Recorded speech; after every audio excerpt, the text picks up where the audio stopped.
My son and his wife flew off on a cruise, leaving me alone for a week with my 8-year-old grandson, who had been considered mute since birth.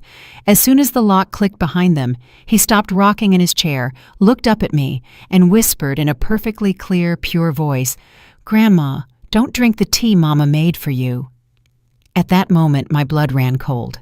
My name is Eloise Van, and I am 66 years old. I am glad you will listen to this story to the end, and afterwards, please write in the comments what city you are from. I really want to see how far my story reaches. I never imagined that an ordinary week with my grandson would turn my life upside down. It seemed that at my age, nothing could surprise me anymore. I was wrong. That morning, when Marcus and Vanessa were getting ready for their 7-day cruise, I felt a mix of two familiar emotions, joy and exhaustion. Joy that Jordan would be with me, and the exhaustion that always comes with caring for a child, especially a special needs child. My grandson had been listed as nonverbal since birth. Doctors, commissions, diagnoses, the whole 9 yards.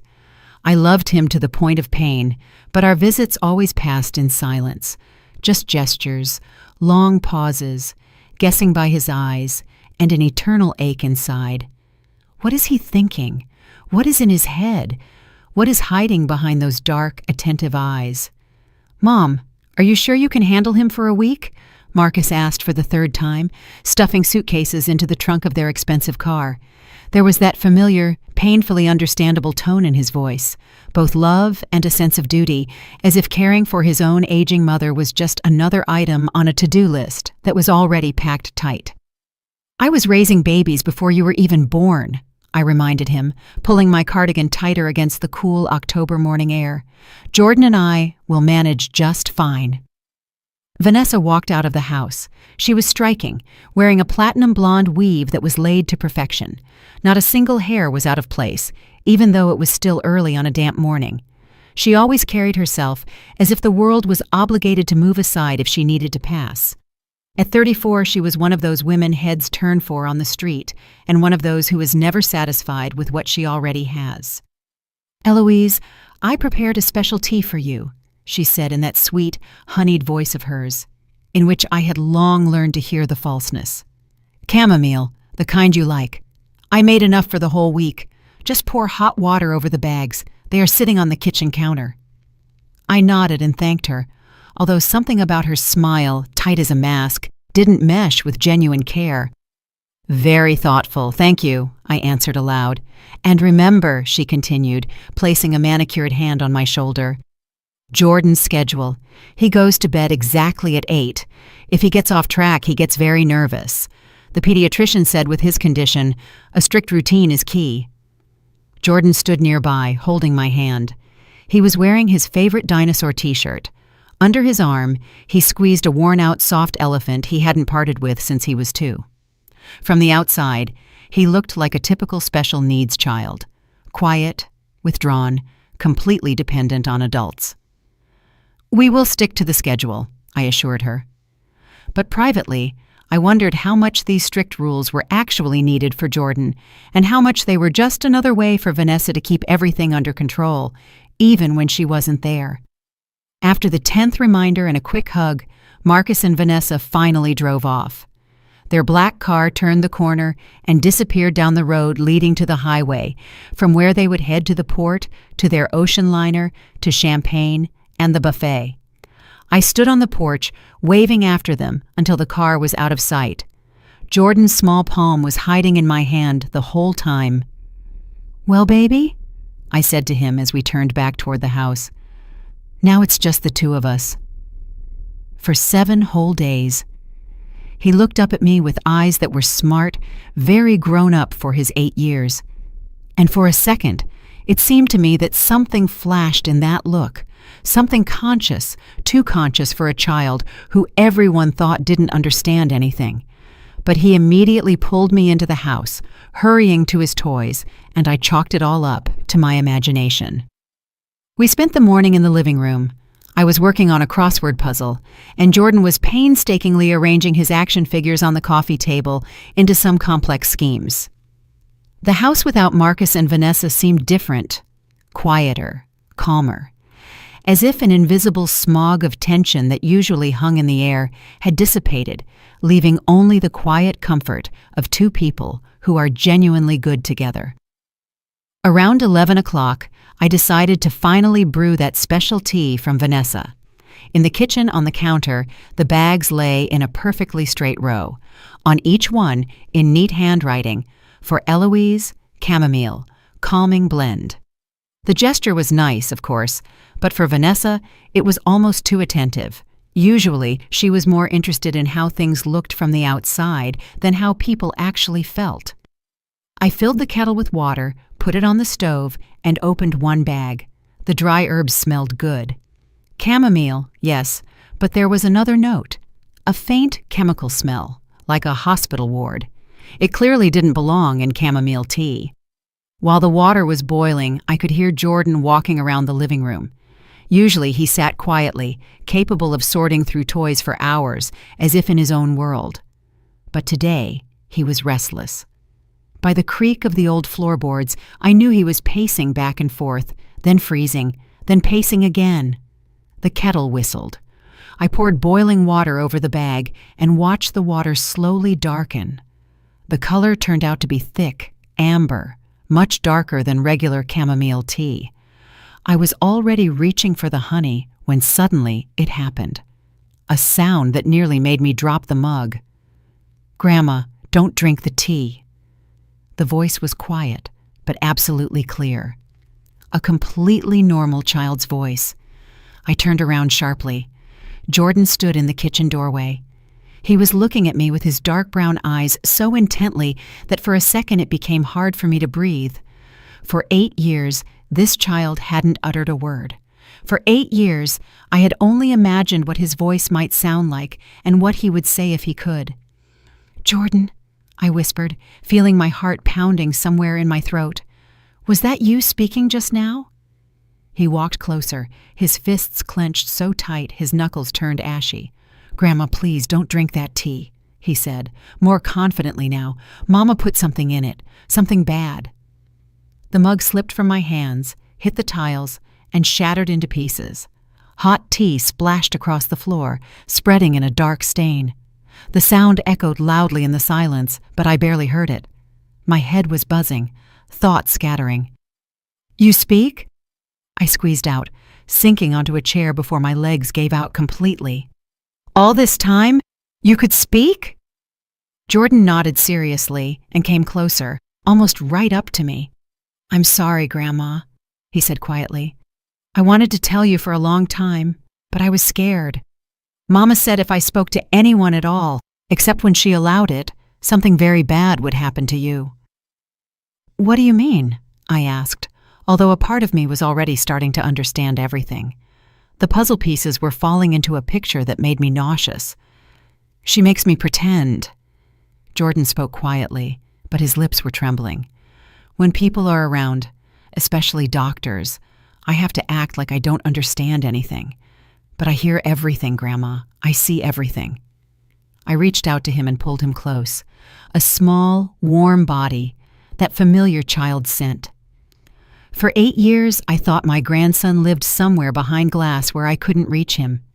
For 8 years, I watched Vanessa play the role of the caring mother of a special needs child. For 8 years, I believed the doctor's reports, the conclusions, the endless courses and consultations. "What did she put in my tea?" I asked, though I didn't want to hear the answer. Jordan pulled back and looked me straight in the face. His expression was serious, beyond his years. "Medicine," he said, "the kind that makes a person sleepy all the time and makes their head think poorly." He swallowed and added, "She's been doing it for a long time, Grandma. That's why lately you are always tired and forgetting things." The room swam before my eyes. I felt physically dizzy. Vanessa, for many months, years, drop by drop, bit by bit, carefully, like a schedule. And all this time she used my own grandson as part of the show, forcing him to support the lie that formed our entire family's understanding of him and me. "How long have you known all this?" I asked, barely audible. "A long time," Jordan said. "I learned to read when I was 4, but I pretended I didn't know how. I listen when Mama and Daddy talk at night. They think I'm asleep, but I'm not sleeping. I looked at him and thought, what kind of strength must a child possess to play mute for 8 years? To live in silence, allowing everyone to consider him incapable of speaking or understanding, while clearly realizing every detail of what was happening around him. "Why did you decide to tell me everything now?" I asked. "Because they aren't home," he answered simply. "And because yesterday I heard Mama on the phone saying it was time to speed everything up while they were gone. She said she made the bag stronger for this week, much stronger, Grandma." I looked at the puddle of dark tea spreading across the white tile. If not for that voice, if my grandson hadn't spoken, I would have calmly finished the mug, praised Vanessa for her thoughtfulness, and then laid down to rest as usual, and no one would have suspected a thing. "We need to be very careful," I said, feeling my thoughts finally beginning to gather into a line. "If your mother finds out you told me everything—" "She won't find out," he interrupted, unexpectedly confidently. "I know how to pretend. I've been doing it all my life. Just now we will do it together. Grandma, we can stop her." There was such determination in his voice that my heart ached. A child who lived in silence for 8 years out of fear was standing there now, defending us both. I got down on my knees and started picking up the shards of the mug, wiping up the warm puddle. My hands were still shaking from shock, from fear, from sudden clarity, and while I ran the rag over the floor, a simple, hard thought hit me. Everything I thought about my family had just shattered into smithereens along with this mug.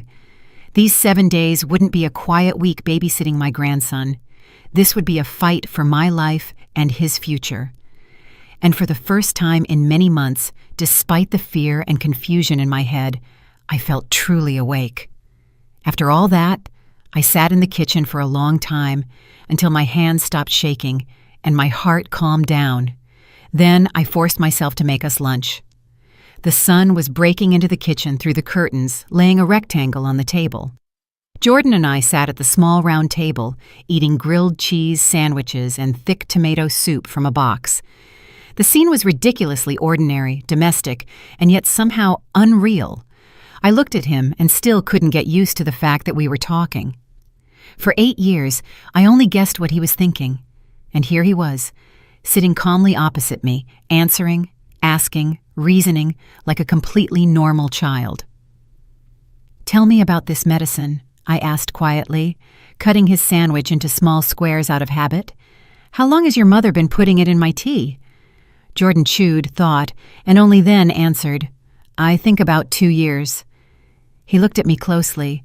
"It started back when you began falling asleep at our house all the time, and Mama started saying that you were getting confused, forgetting things. 2 years. I replayed that period in my head.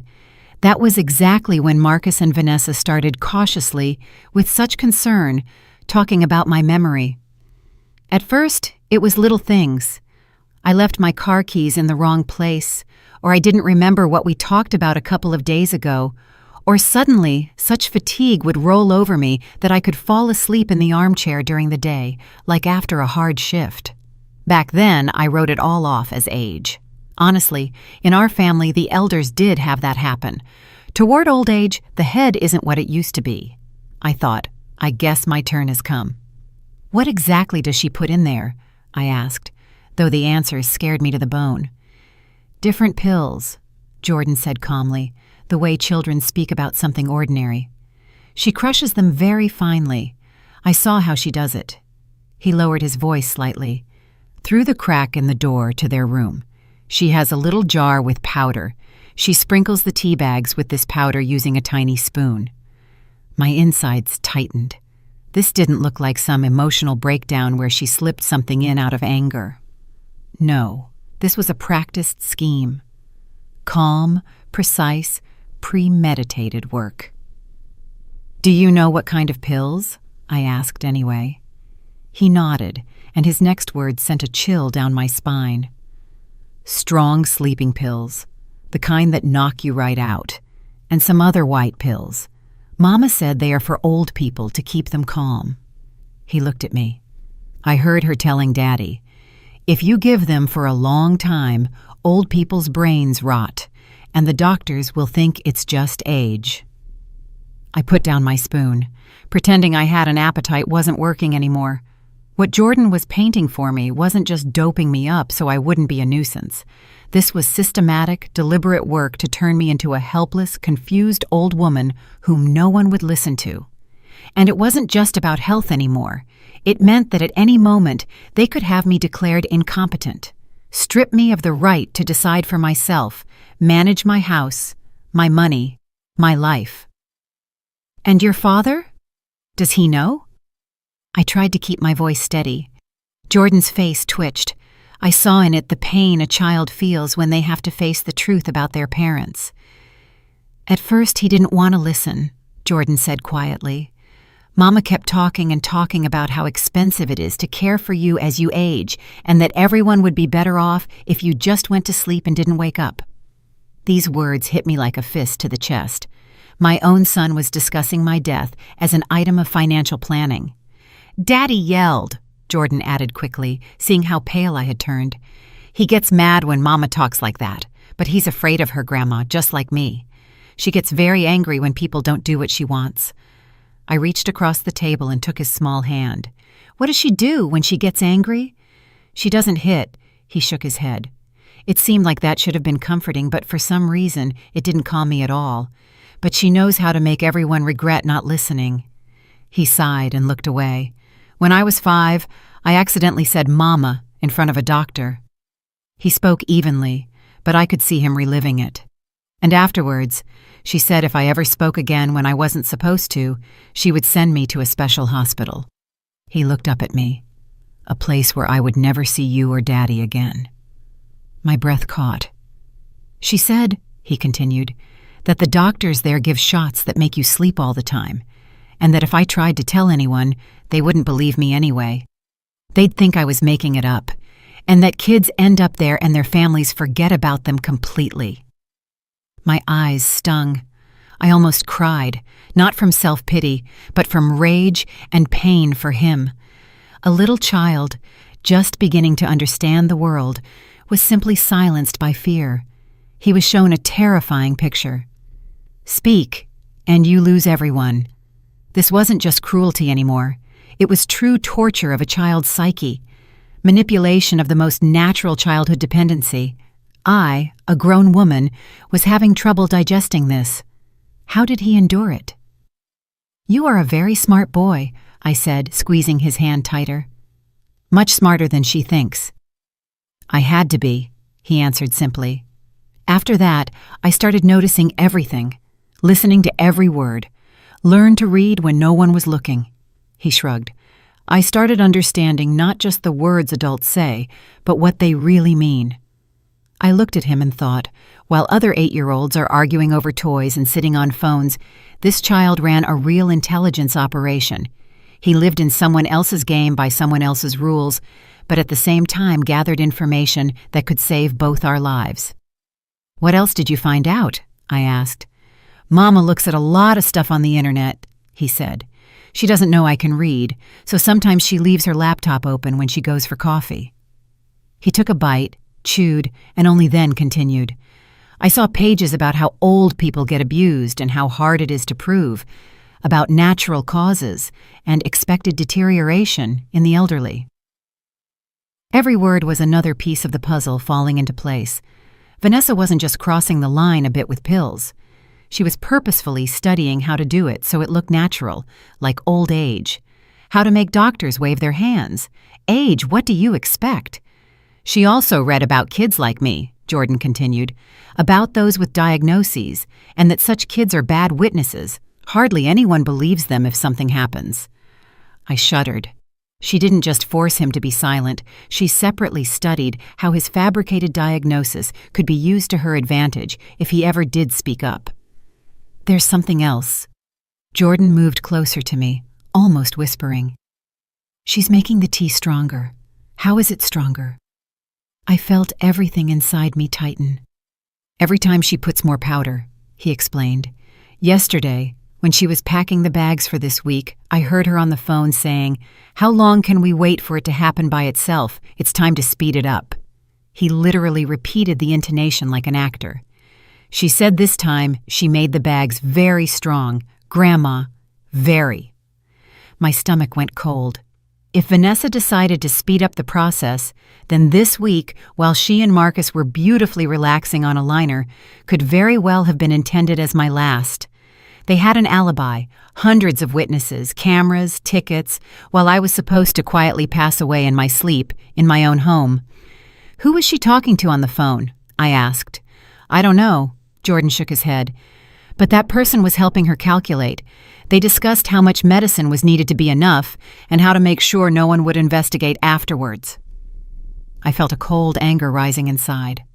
So it wasn't just Vanessa's greed. There was someone else giving her advice on how much, and over what time frame. Jordan, I looked at him very seriously. Do you understand what your mother is trying to do to me right now? He didn't look away. I understand, he nodded. She wants you to die. She thinks if you die, Daddy will get the house and all your money. Then she will command all of it, because Daddy does whatever she says. That was it.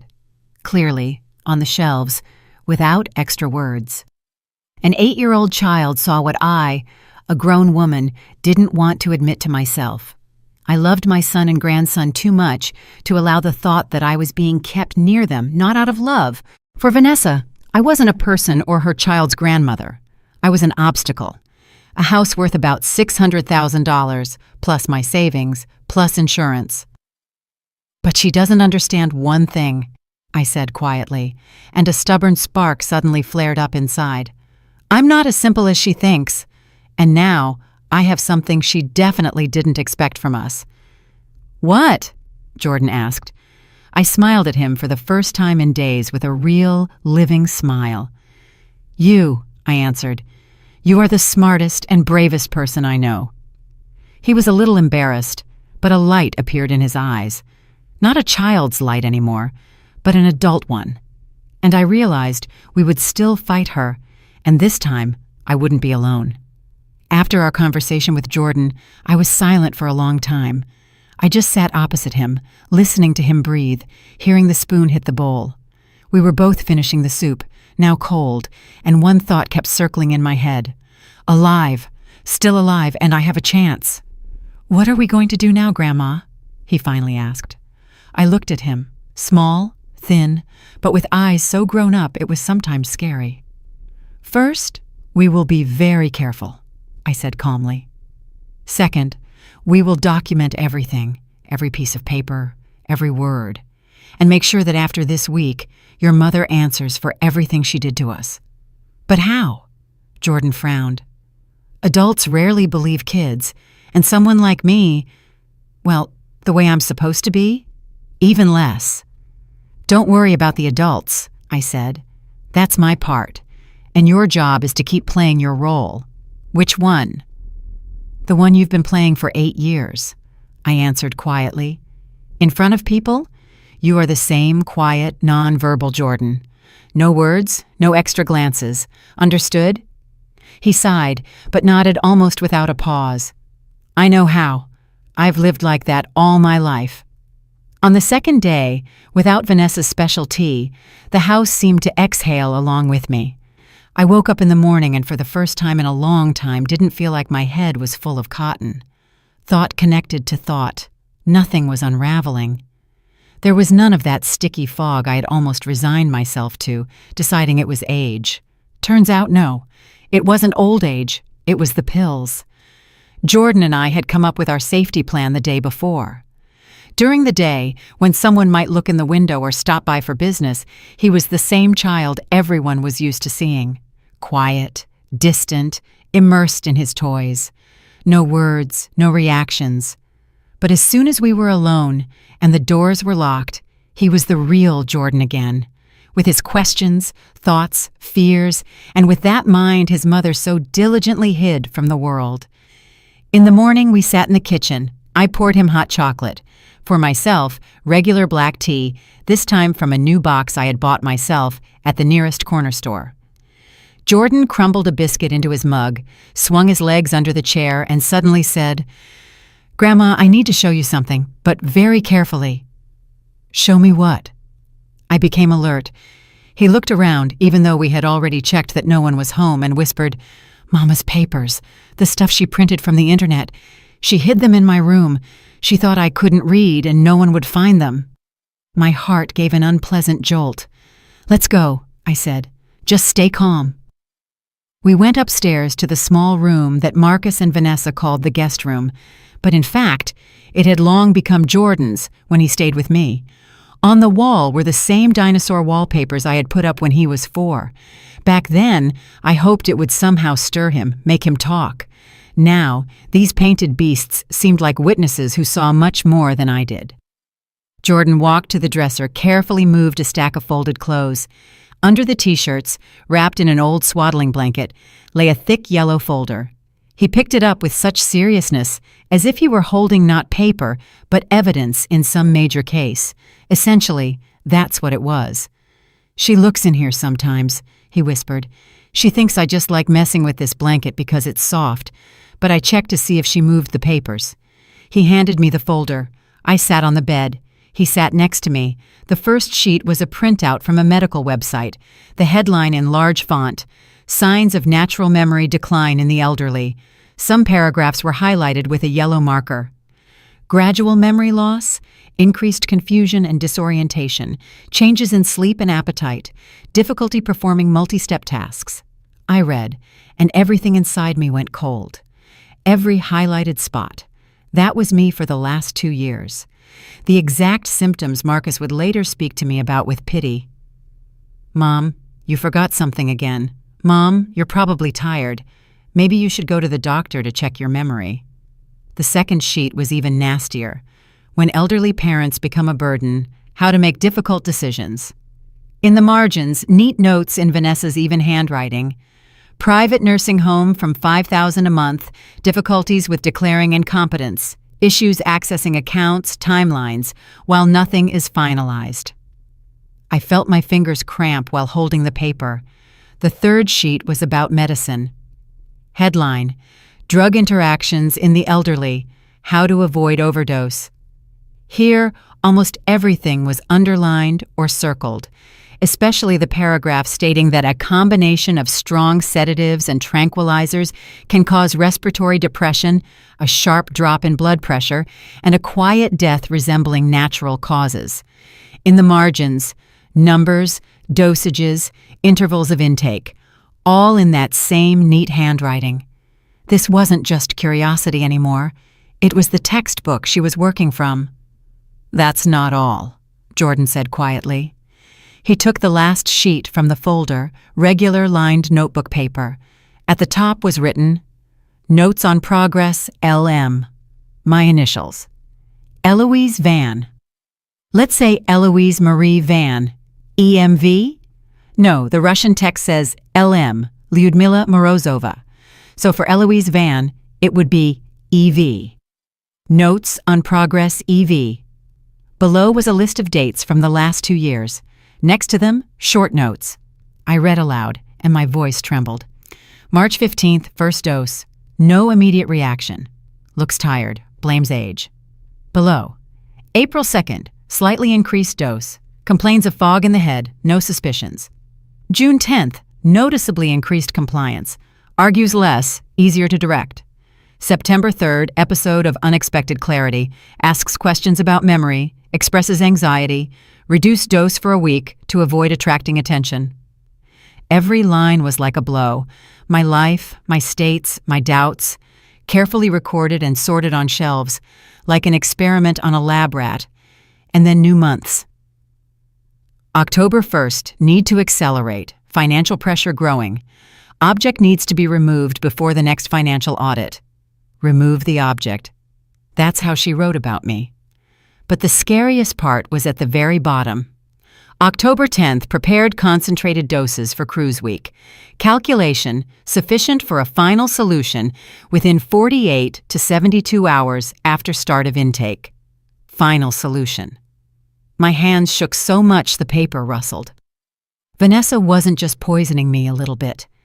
She chose a specific week, a specific time, calculated the dose so that I would die right now, while she and Marcus were on a cruise, with an alibi, with photos from the liner and check-ins on social media. "Grandma, are you okay?" Jordan's voice brought me back to the room.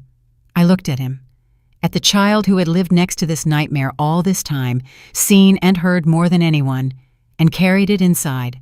I took a deep breath. I am alive, and it seems in much greater danger than I thought. I put the sheet on top of the others.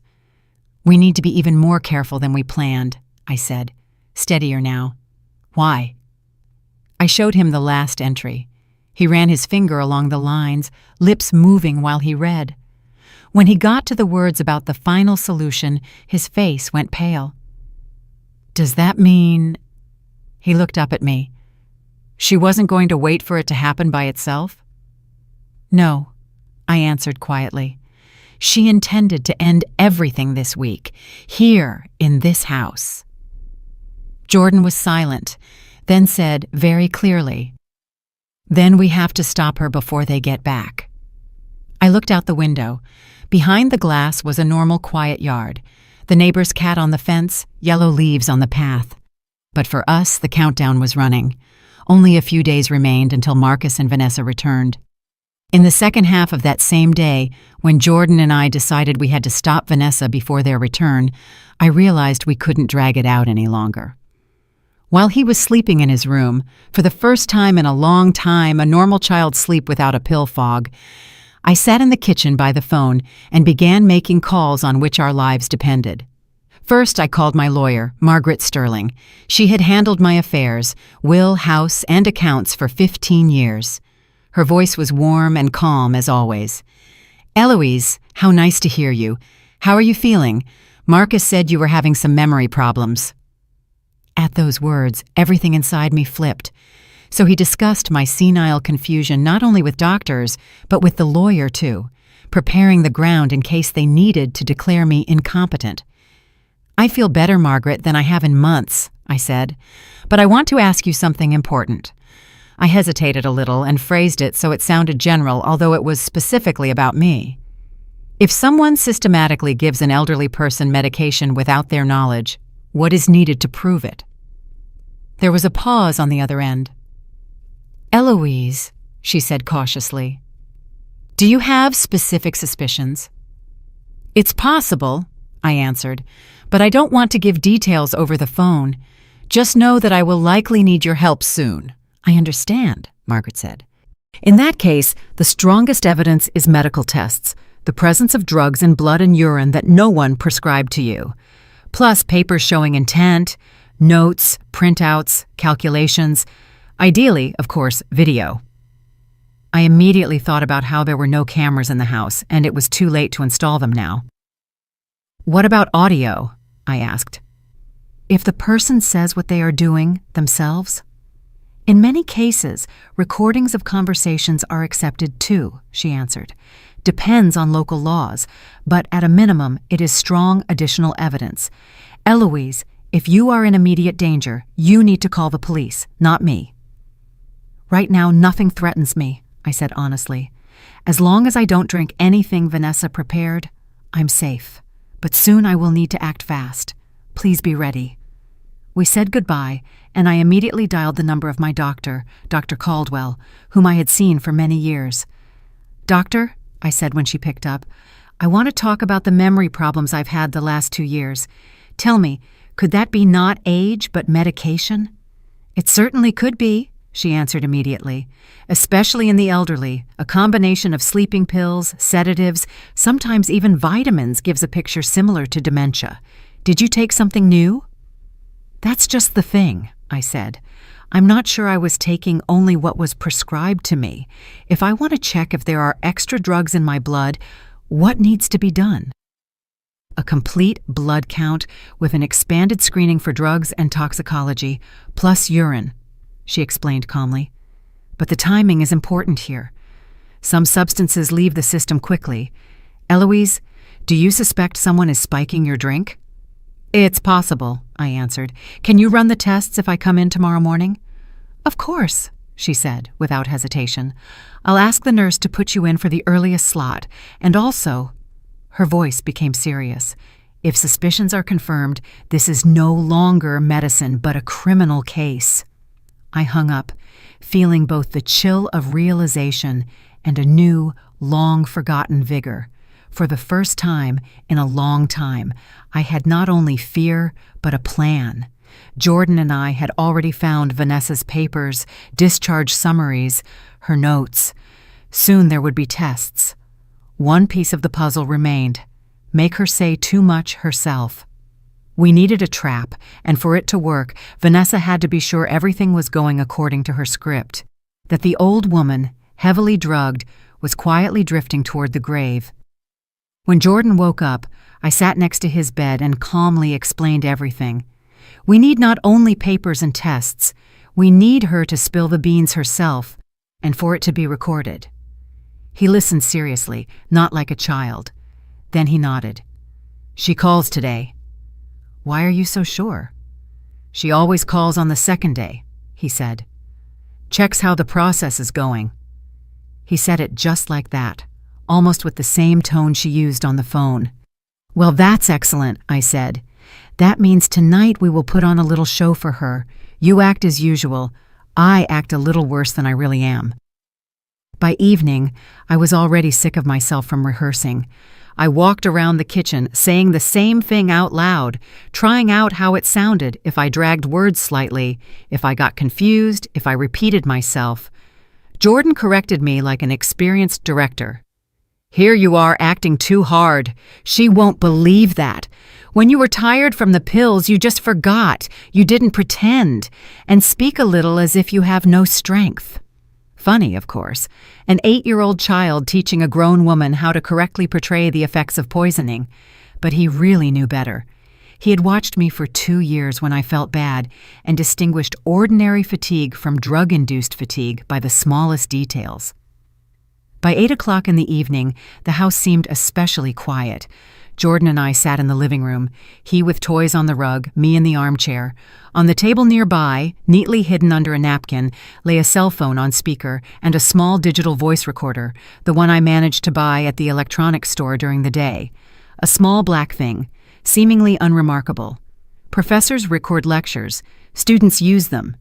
But for us, this recorder was, consider it, life insurance. Exactly at 8, the phone rang. Remember, I whispered to Jordan, you are as usual. Don't look at me, play with the figures. He nodded, lowered his head, and again became that silent child everyone was used to seeing. I pressed accept, made my voice weaker, and picked up the phone. Hello? Eloise, hello? Vanessa's sweet, steady voice sounded in the receiver. So, how are you and Jordan managing there? I sat a little hunched, as if it was really hard to keep my back straight. Oh, hello, Vanessa, honey. Yes, sort of. Managing, I managed to say, pretending to search for words. Just some exhaustion, very strong. Is that so? A sympathetic note sounded in her voice, but I heard something else underneath. Satisfaction. Maybe you're drinking my tea. I bought it especially for you, the one that helps well with such conditions. Drinking it, of course, I lied. Like you said, morning and evening. It's kind of strong this time, but you know better.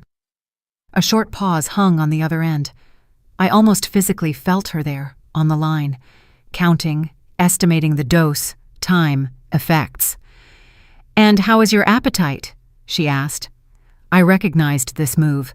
Through my answers, she was checking if her poisoning was working as needed. Not very good, I told the truth. These days, with all the emotions, I didn't particularly want to eat. Sometimes I even feel nauseous, and it happens that I get confused about time, morning, then evening. I paused a bit and added what I had come up with beforehand. Just this morning, I found the car keys in the refrigerator. Can you imagine? Actually, that was a lie, but exactly those kinds of bells she herself had discussed with doctors more than once. Oh, well, Vanessa said, and a nearly joyous note was ringing in her voice now. That is unfortunately normal at your age. Yes, Mom.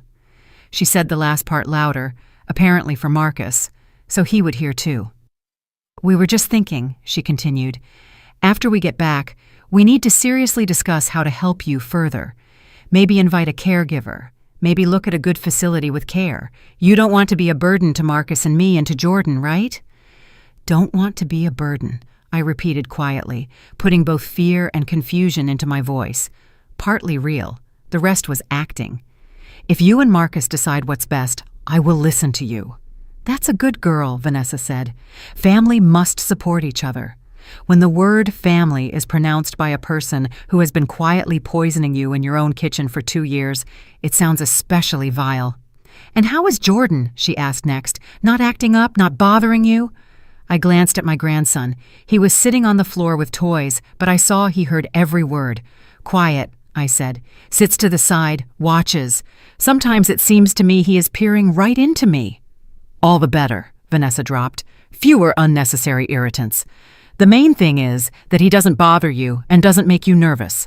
I squeezed the handset so hard my knuckles turned white. For her own son was an irritant, extra noise in the picture that prevented her from calmly solving issues. Eloise. Her voice became even softer, almost like honey. Promise me one thing. If you suddenly feel worse, feel dizzy, find it hard to breathe, don't drive anywhere yourself. Don't get behind the wheel. Don't go to the clinic. Just lie down and rest, okay? At your age, that is the most correct thing. The body will do what is needed itself. She was prescribing me a scheme right over the phone. Quietly die at home and don't call anyone. Okay, Vanessa, honey, I said. You are so caring to us. I just want everything to be as it should, she answered. Okay, I won't tire you. Rest, drink your tea. Marcus and I are thinking about you here. She asked a little more about how I felt, about how Jordan and I were, and finally hung up. I sat motionless for some time, feeling cold, pure anger trembling in my chest. Grandma. Jordan appeared next to me so quietly I jumped. You acted great. She believed it. How do you know? Her voice is different, he explained. When she feels bad, it's flat and so mean. And when she is pleased, it's like she's singing. Just now she was singing. She is glad you sounded stupid. I suddenly thought, how much did the child have to train to guess Mama's mood by intonation and understand in advance what to expect? What now? He asked. And now we record everything, I said. Every case, every observation of yours. Tomorrow there will be tests, and then we will need one more step. That evening, we sat at the table with a notebook. I asked questions. He remembered by days, by weeks. When did you first see those white pills? When did Mama first talk to Daddy about how expensive it is to care for old people? When did she buy medicine from the neighbor? Who did she talk to on the phone most often when she thought you were sleeping? His memory was amazing. He remembered even such small things as the color of the packaging, the smell of the pills, what words she used. And also, Jordan said when my hand was already tired of writing, Mama has a diary. What diary? A small blue book. It sits in the nightstand next to her bed. She writes something in it every day about money, about you, about me. I saw her writing something in there the night before the cruise. It was like another ray of light towards evidence. But we couldn't open their bedroom and climb into the nightstand yet. Too risky. But now I knew where to send the police later. In the morning, I went to Dr. Caldwell. I didn't tell her everything to the end, that Vanessa was behind this. What exactly was my evidence? I said exactly as much as was needed for the case.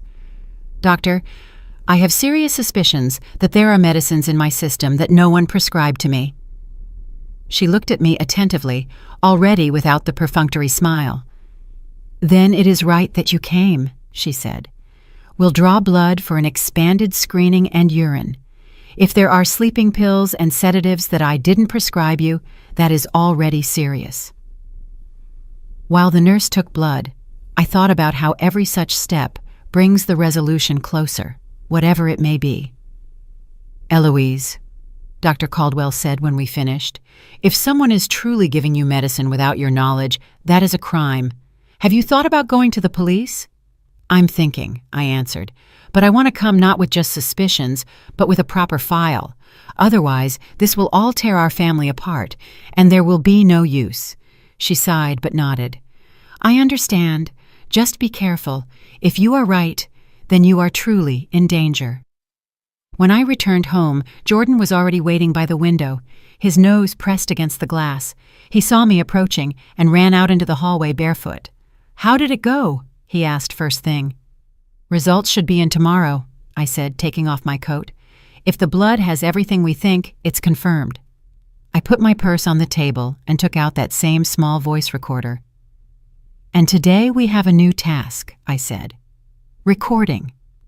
I showed him how the recorder turns on and off, how it quietly blinks a light when it records sound.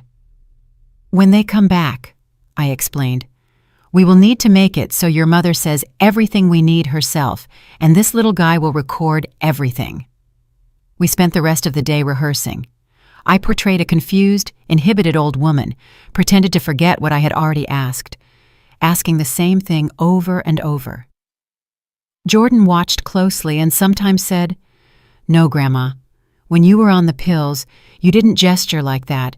You, on the contrary, sat quieter and sort of listened all the time, and your voice was softer, as if you didn't trust yourself. How do you know all this? I asked. He shrugged.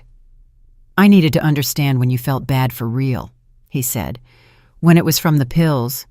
Then I sat closer, brought water, walked you to the bathroom, and when you were just tired, I knew I could sit quietly, and you would rest on your own.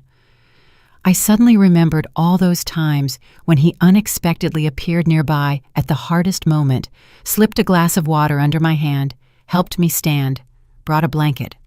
Back then, I thought it was his silent thank you, but it turned out he was protecting me as best he could. In the evening, we had dinner with something simple: leftover meatloaf and green beans, salad from whatever was found in the fridge. I looked at Jordan's face in the dim kitchen light and thought how much had changed in just 3 days. My head was clear, as if someone had finally opened a window in a stuffy room. I could think normally again, plan, remember, and most importantly, I wasn't alone in this war anymore. When we were clearing the table together, he suddenly asked, Grandma, what will happen to me when we stop her? I had been chasing this question away from myself because I didn't have an answer. If Vanessa goes to jail and Marcus is deemed an accomplice, he would need a guardian. The thought that such a child could be sent into the system, to a group home or some foster family where no one knows what he survived, it made me physically sick. I don't know exactly, I said honestly. It's a complicated question, but I can promise you one thing. I turned to him and held him by the shoulders so he could see I wasn't dodging or lying. Whatever happens, I won't let anyone hurt you anymore, and I won't let anyone force you to be silent again. Never. He nodded very seriously. In his eyes was understanding, fear, and most importantly, trust. Trust that we would deal with this together. He was silent and said quietly, 2 more days. 2 days until the moment Marcus and Vanessa would cross the threshold of this house, confident their plan worked, and 2 days for Jordan and me to prepare for a meeting so their lives would never return to the way they were. The morning of the day Marcus and Vanessa were supposed to return from their cruise began with a call, after which I had not the slightest doubt left that all this time I had been not an aging mother, but a victim. The phone rang early, before Jordan even woke up. On the display was the clinic's number. I immediately understood who it was. Eloise. Dr. Caldwell's voice was unusually heavy, without the usual jokes and polite phrases. The test results are ready. We need to meet urgently and, ideally, bring in the police. What did you find? I asked, though I already understood. Dangerous concentrations of several drugs at once in the blood, which no one prescribed to you. She spoke clearly, as if by protocol. But I heard that inside she was seething too. Lorazepam, diphenhydramine, zolpidem, all 3 in doses that can cause severe memory impairment, drowsiness, up to respiratory arrest. She paused and added, Eloise, Someone was systematically poisoning you. The word poisoning sounded like a verdict, although honestly, the verdict for me wasn't even that, but that specific people stood behind that word, my family. How long, judging by the concentration, could this have been going on? I squeezed out. Judging by the picture, she said, you haven't taken these drugs for about the last 3 or 4 days, hence the clarity in your head that returned. But before, the doses were regular. If someone continued to increase them... She didn't finish, but everything was clear anyway. It could have ended fatally, she said anyway, and it would have looked like natural death due to age and a weak heart.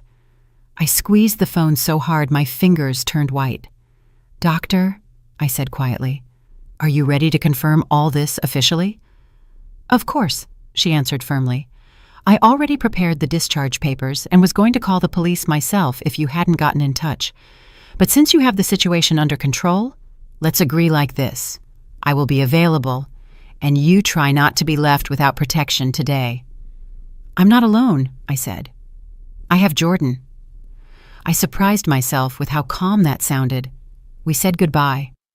When Jordan came downstairs, I met him in the kitchen. Well, he asked first thing, did they find something?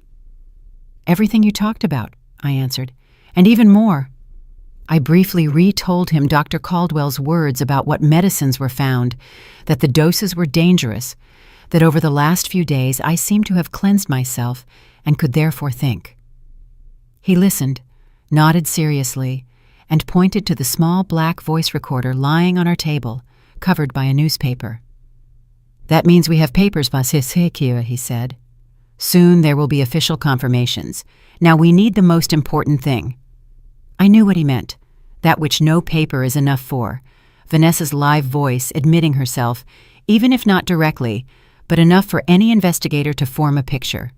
By lunch, we had everything prepared.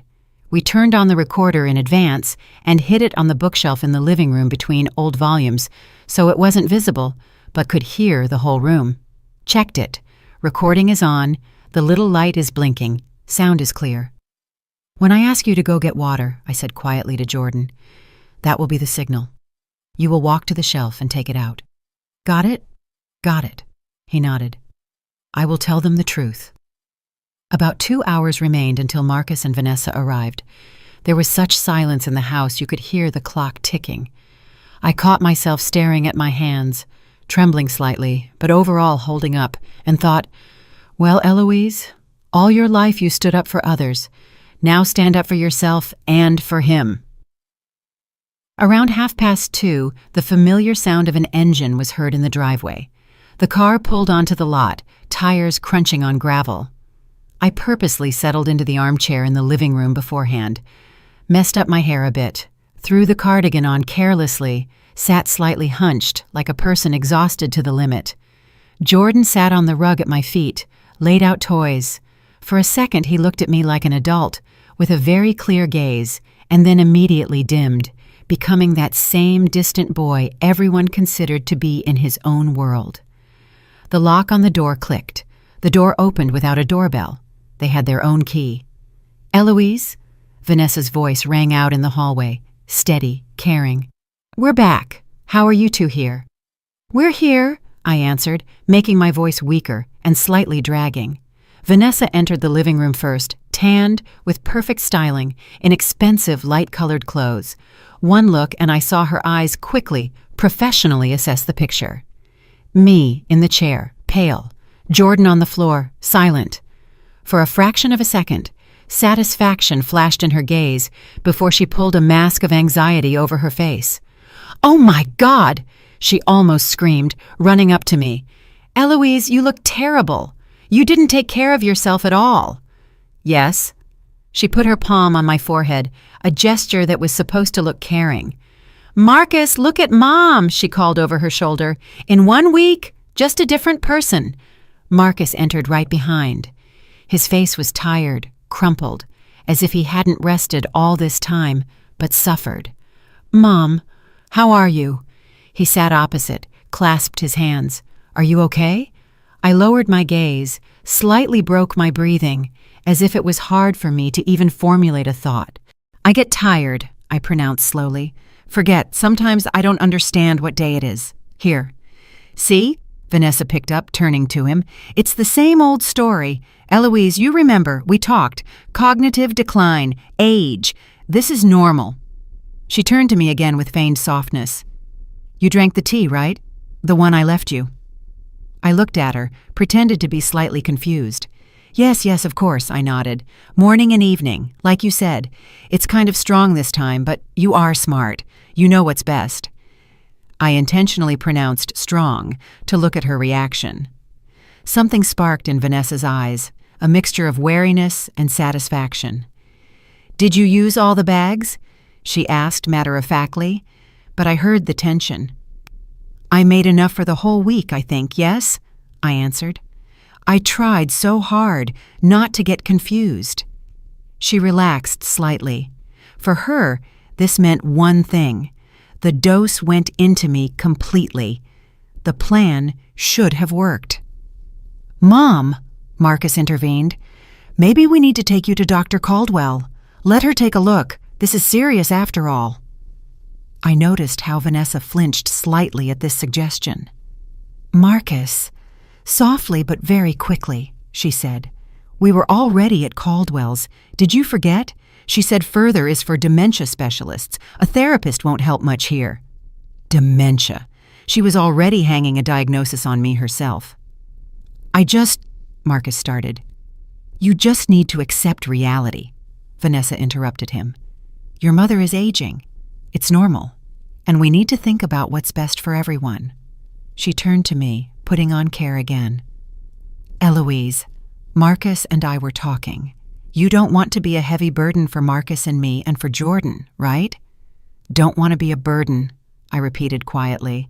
And in its own way, that was also true. There, she nodded. That means we need to look at options. A good private facility, a caregiver, filing for guardianship. Every word sounded like a step toward taking everything from me, both the house and the right to speak. If you think so, I muttered. I don't know what's right anymore. We know, she said quickly. We will do everything as needed. She was at the peak of confidence. Saw the picture before her. Aging, confused mother-in-law, silent special needs boy, and a husband too weak to argue. Just what was needed for her final step. I felt that now was the moment Jordan and I were waiting for. Vanessa, honey, I said, raising a slightly moist gaze to her. Thank you for everything, for the care, for the tea, especially for the tea. Without it, probably, it would have been totally hard. She froze for a moment, as if trying to understand if some mockery was hidden behind my words. But in my voice, and I tried very hard, there was only grateful weakness. Of course, she said, smiling slightly. I take care of you. What do you say, Mom? Marcus asked. We just want you to be better. If you think that is right, I whispered. I don't want to interfere. Inside at that moment, I had not humility, but icy anger. But on the outside, I was exactly the woman they wanted to see. Tired, confused, ready to give my life to their disposal. Jordan, I said quietly, dropping my hand on his shoulder, bring Grandma a glass of water, please. My head is spinning a bit. He looked up at me. We met eyes literally for a split second. That was enough for him to understand. It's time. Jordan got up from the rug and went not to the kitchen, but to the bookshelf. Jordan, the kitchen is in the other direction, I think, Vanessa threw out automatically, still more occupied with pushing the nursing home topic than with what the child was doing. He didn't answer. Walked to the shelf, stuck his hand between the books, felt the small black rectangle, and turned to them, holding it in his palm. A heavy silence hung in the living room. Jordan, Marcus said confusedly. What is that you have? And then my mute grandson spoke aloud in front of his parents for the second time in his life. This is a voice recorder, he said calmly. I am recording on it, for Grandma everything Mama said about the medicine in her tea. Vanessa froze as if she had been hit. Her face went white, lips twitched. Marcus looked at Jordan as if seeing him for the first time in his life. "What did you say?" He exhaled. "This is a voice recorder," Jordan repeated calmly. "I am recording everything for Grandma, including how Mama talked about the drugs she puts in her tea." The silence in the room became simply ringing. "This is nonsense," Vanessa almost hissed, coming to her senses. He can't speak." She looked at Marcus as if expecting support. "You know yourself. Doctors said severe developmental disorder. I can speak," Jordan interrupted her. His voice trembled but held. "Always could. You just forbade me to do it." Marcus stumbled over his own thought. "Jordan, son, you've known how to talk for a long time. All my life," he said simply, and walked closer to me. "I said Mama in front of a doctor when I was 5. And then she said if I said even one more word in front of people, they would send me to a special hospital where I would never see you and Grandma again." He spoke, and everything inside me clenched. "She said," he continued, looking straight at his father now, "that they give shots there that make you sleep all the time, and that even if I tried to tell the truth, everyone would think I was making it up." "He's fantasizing," Vanessa said sharply. Her voice became shrill. "Marcus, well, say something. You see, this is some kind of hysteria." I rose from the chair slowly, but without the frailty I had portrayed. "The hysteria is over," I said calmly, "and the games too." Vanessa turned sharply to me. "And what are you spouting now? You could barely speak. You're having another episode." "The episode is yours, Vanessa," I answered. "It's been 5 days since I drank your special tea. Without it, you see, the head clears up." She blinked as if disbelieving. "You didn't drink the tea?" "Not a sip," I said. "And amazing thing. As soon as I stopped getting confused and forgetting, and hiding keys in the refrigerator." Marcus looked at me as if everything he told himself the last few years was collapsing inside him. "Mom," he quietly sank back into the chair. "Are you saying—" "I want to say that your wife has been poisoning me right in front of your eyes for 2 years, I interrupted. "And you preferred to believe it was age." "That's a lie," Vanessa cut off. You're having another episode. Old people often make things up, and She nodded at Jordan. "A child with a diagnosis. No one will believe the two of you."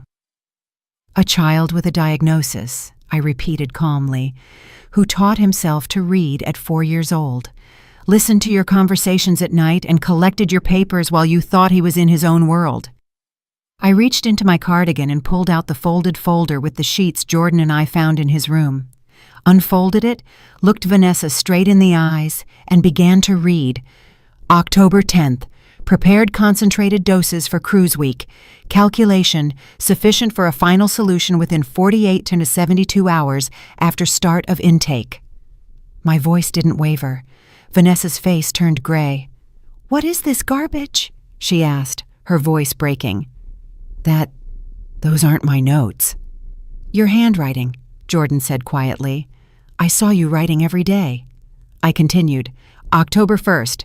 Necessary to accelerate. Financial pressure growing. Object needs to be removed before the next financial audit." "Object," I repeated. "That's me." "Yes, Vanessa?" Marcus went pale. "Vanessa?" He turned to her. "What does this mean?" "Nothing," she said sharply. "Those are just notes. I was reading articles, making excerpts. You know I like to systematize everything. Eloise is turning everything upside down.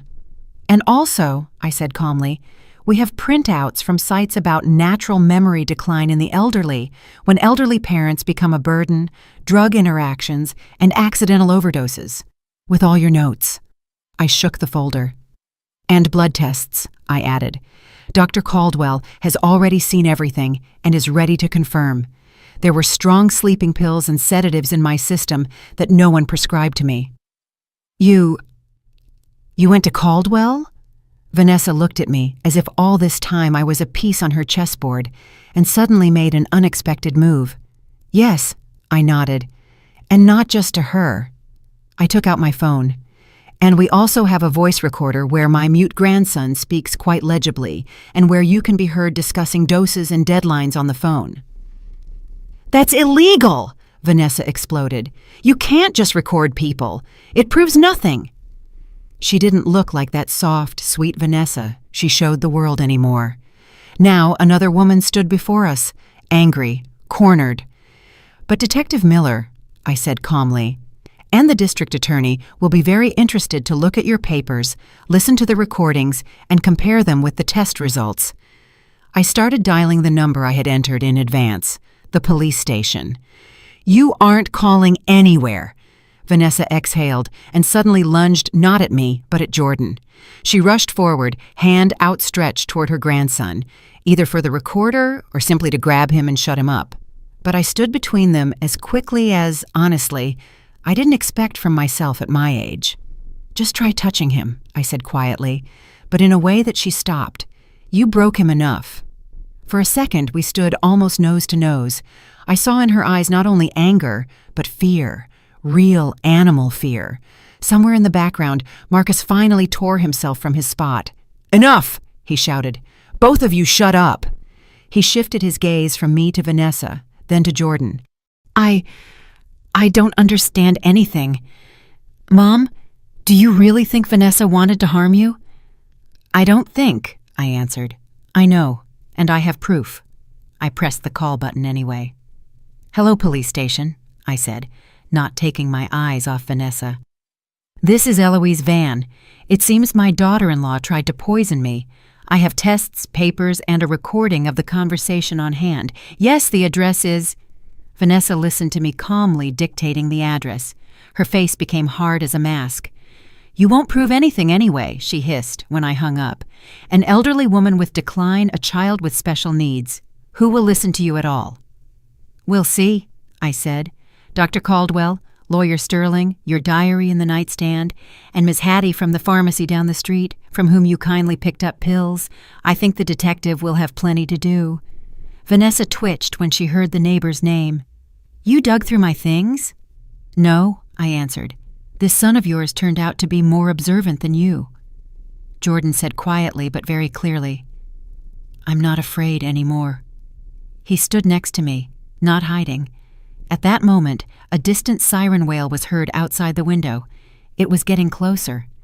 After that day, when sirens wailed in the yard and people in uniform entered the house, life split into before and after.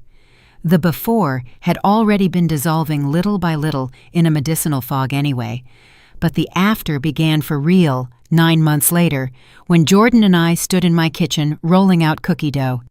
Sunlight fell on the table in a strip. Flour was on everything, on him, on me, on the counter. A normal picture, Grandma and grandson baking cookies, and only the two of us knew how much blood and nerves stood behind this normalcy. Can I pour the vanilla now? Jordan asked seriously, holding a small bottle like some laboratory test tube. Just don't overdo it, I said, and caught myself still being surprised every time. He asks, clarifies, comments, objects. A child who was considered mute for 8 years. Over these 9 months, we never got used to the silence without Vanessa, but I willingly accustomed myself to it. The trial was heavy. Even remembering it is unpleasant to this day. Lawyers, investigators, endless papers, psychiatric evaluations, recordings from the voice recorder where Vanessa discusses doses and speeding up the process almost in plain text. Receipts from pharmacies where strong drugs popped up that no one prescribed to me. Dr. Caldwell calmly listing point by point what was found in my blood, what doses, what this could have led to. And separately, their attempt to blame everything on age, on my suspiciousness, and on the child's peculiarities. But when psychologists examined Jordan and came out into the hall with the conclusion that the boy not only speaks, but is ahead of his peers in development, Vanessa's defense essentially had the ground cut from under their feet. Turns out, Forcing a child to pretend to be sick isn't the best idea if everything is revealed later. The judge sat, listened to all these stories, flipped through her diary where I was listed as an object, and at some point simply asked, "Do you understand," he addressed Vanessa, "that you are not alone on the defendant's bench? Here is also a mother who poisoned her mother-in-law for years, and a mother who forced her own son to live in fear and silence." She had no answer. In the end, she got 15 years. Attempted murder, elder abuse, child endangerment. The judge was especially enraged that she positioned herself as a caring guardian all this time. The court didn't jail Marcus, but battered him heavily. He was found guilty of essentially turning a blind eye to what was happening. He cooperated with the investigation, told everything, admitted he didn't want to fully believe the truth, even though it was banging on the door. Instead of prison, he was assigned 5 years probation and mandatory psychotherapy for a father who couldn't protect either his mother or his son. He made the hardest decision later when he voluntarily gave up custody of Jordan in my favor. "Mom," he told me after court, when we were sitting in the corridor on hard benches, "I understand that right now the best adult in his life is you. I don't have the right to drag him back to where all this happened to him." His eyes were red, voice cracked. I looked at him and thought that I love him anyway, no matter what. But forgiving so quickly won't happen. Custody paperwork took several months, but in the end, the paper is in our hands. I am the official guardian. The fear that he would be sent to an orphanage or somewhere to a foster family is gone. Other fears remain, but we closed this main one. "The psychologist said I'll catch up with the school program by next year," Jordan informed me, carefully pouring vanilla into the bowl. "And that my head works even better than many kids. Just didn't let me talk and go to school normally." I chuckled. Well, about the head, I knew without a psychologist. He smiled but quickly became serious. "Dr. Martinez said I am very resilient," he added, "like withstood a lot." "Withstood," I agreed, stirring the dough. "More than adults withstand sometimes." He and I go to this same Dr. Martinez once a week. She doesn't just work with him. She explained a lot to me, too. For example, that I couldn't protect Jordan better while I was barely living in a fog myself. That I will have guilt anyway, but it doesn't change the facts. We were both victims of the same woman. Sometimes I sit on her couch, listen to her explain in a calm voice about trauma, boundaries, responsibility, and I think, strange time, sitting at a psychologist's and learning to be a grandmother anew. Financially, we managed too. The money Vanessa counted on after my death is now working against her plan. Part goes to treatment, Jordan's classes, lawyers, all of this. The house stays with me. The will is rewritten, so Jordan won't be left with nothing, even if I'm gone. "Grandma," his voice brought me out of my thoughts, "do you think Daddy will come again?" It wasn't the first time he asked like that. Over these 9 months, Marcus visited only twice, sat on this same kitchen stool, twisted a mug in his hands, tried to say something, apologized, stumbled over words. Jordan talked to him politely, but kept guarded, like with a stranger. I sighed. "I don't know," I answered honestly. "It's very hard for him to look at himself right now. He was supposed to protect you, and it didn't work out. That's hard to admit." "I don't hate him," Jordan said unexpectedly, licking the spoon. "Just sorry he turned out to be weak."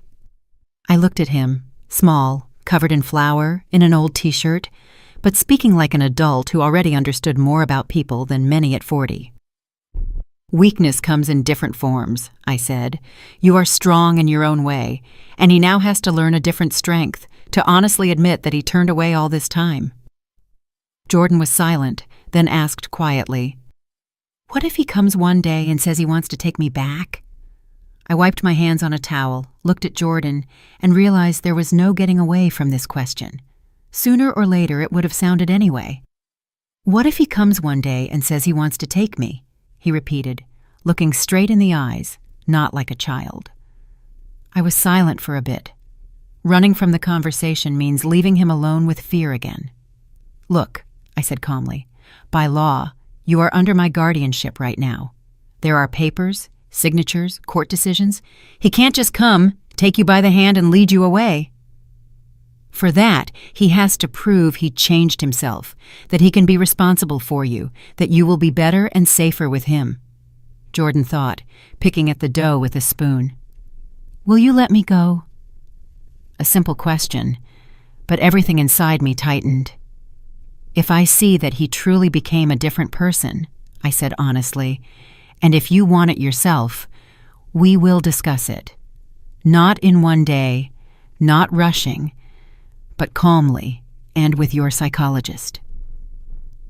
I put my hand on his shoulder, but one thing I definitely won't give him ever: the right to force you to be silent.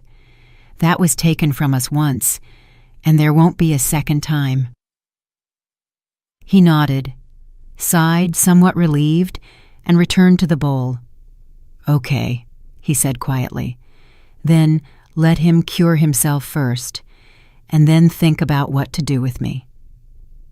A couple of days after our cookies, Margaret Sterling, my lawyer, called. We are almost on a first-name basis with her. We've been through so much. Eloise, she said in a businesslike but warm voice, wanted to notify you personally. Vanessa's appeal was denied. I sat down on a stool. Seemed everything was already decided, but still something twitched inside. So that's it? I asked again. The decision stays as is? Yes, she confirmed. 15 years remain 15. Theoretically, in 12 she can ask for parole, but honestly, with such a character reference and such a case, her chances are slim. I thanked her, hung up, and sat in the kitchen in silence for a long time. In 12 years, Jordan will be 21, a grown man who decides for himself who to talk to and who not to. I, God willing, will be near 80. If I live, good. If not, he will already have documents, education, and an understanding of how to protect himself. In the evening, we sat on the bench by the porch. I told him about the appeal. So, she definitely won't come back soon? He clarified. Definitely, I answered.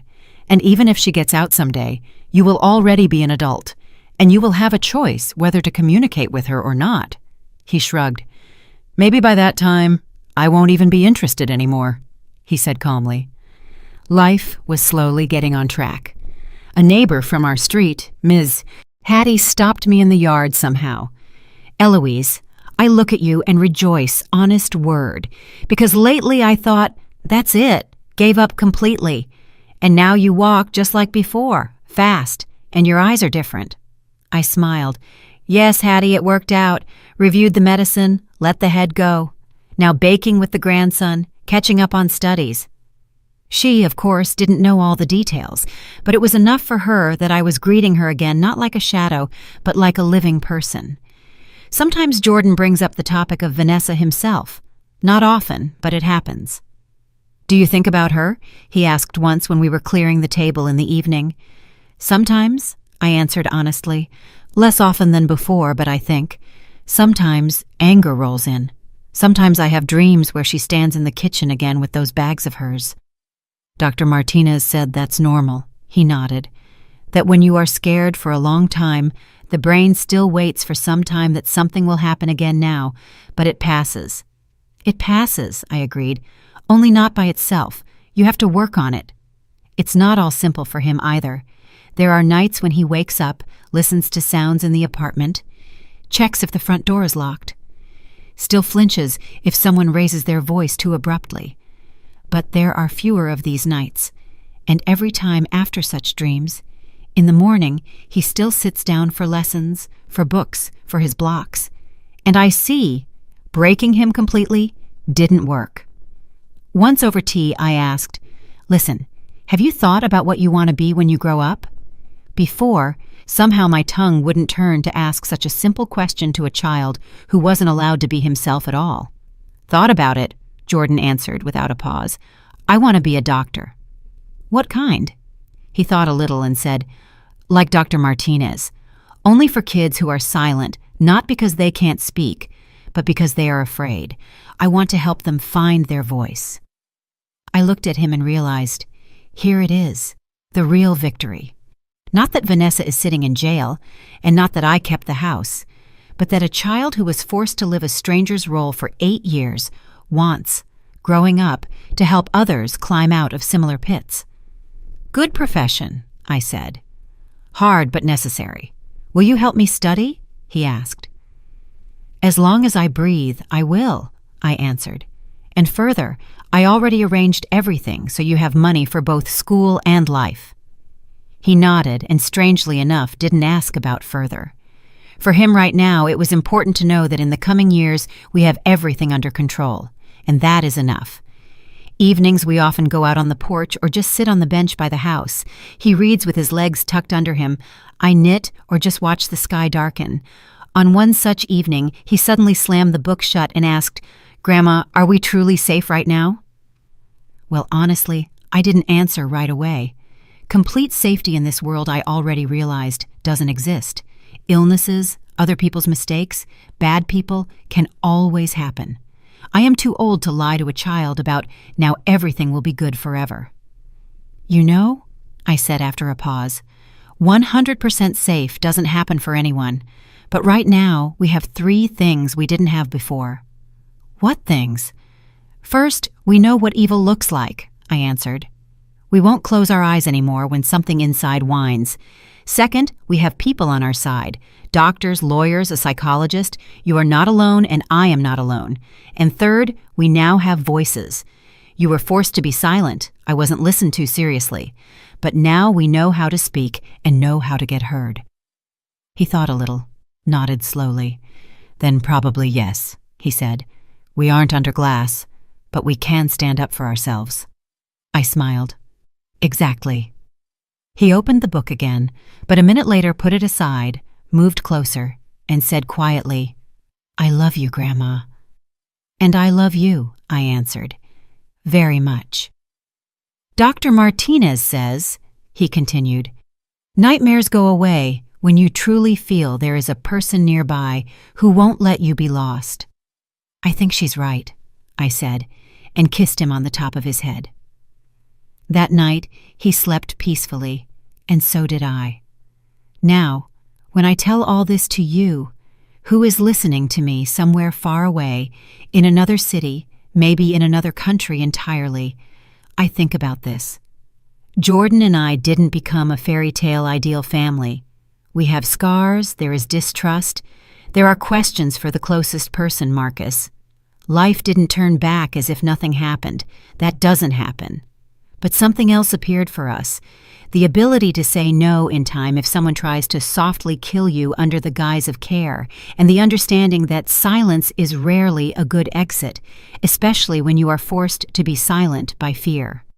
Now about you, if you were in my place, would you start digging like I did, go to a doctor, a lawyer, the police, or try to keep the family together and pretend nothing is happening?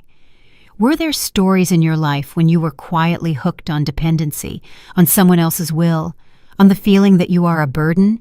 How did you get out of it? Write in the comments what you think about this and what city or country you are from.